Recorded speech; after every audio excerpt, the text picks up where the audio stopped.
7h-5, la question santé d'Europe 1, Thomas Soto. C'est, paraît-il, une révolution dans le traitement du cancer. Docteur Lemoine, cette révolution tient en un mot l'immunothérapie. Alors c'est quoi le principe de l'immunothérapie ? Alors je vais essayer de faire simple, Thomas. Vaincre le cancer, c'est vaincre une armée de cellules devenues folles. Des cellules nées dans notre propre corps, mais qui ne reconnaissent plus les cellules sœurs et n'ont qu'une seule ambition, les détruire. Donc lutter contre le cancer, c'est une véritable guerre civile.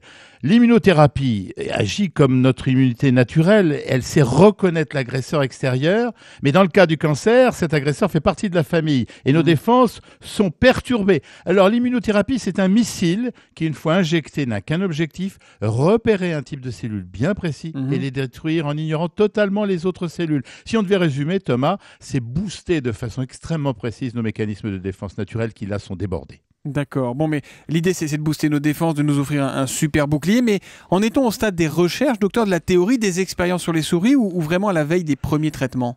Ah non, c'est ça qui est très important, ces médicaments parfaits, c'est pas de la science-fiction, il y a de plus en plus d'essais concluants. Ça fait une quinzaine d'années qu'on sait que le plus grand espoir de traitement de cette maladie, c'est là, l'immunothérapie. Alors les enjeux financiers, vous comprenez, sont colossaux et les grands congrès où on présente les résultats positifs extrêmement médiatisés. C'est le cas cette semaine à Chicago où sont révélées de nombreuses études dans le domaine.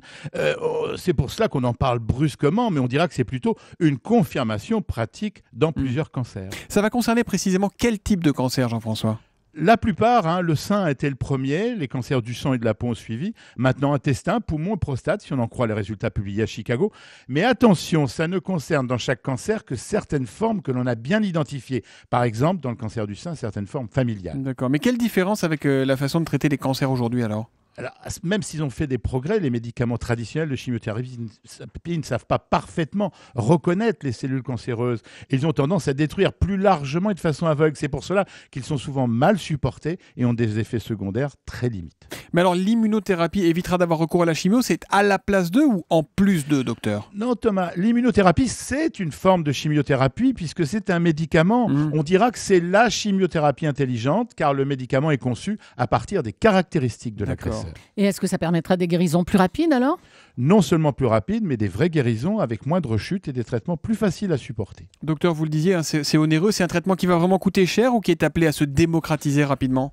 Alors démocratiser, c'est peut-être pas le meilleur mot car ces traitements sont très très chers. Ce sont des traitements à la carte, à l'inverse des traitements de masse. Des milliers d'euros l'injection, il en faut plusieurs.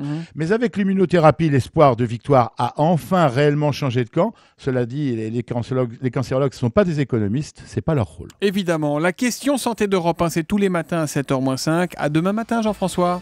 À demain matin. Bonne journée.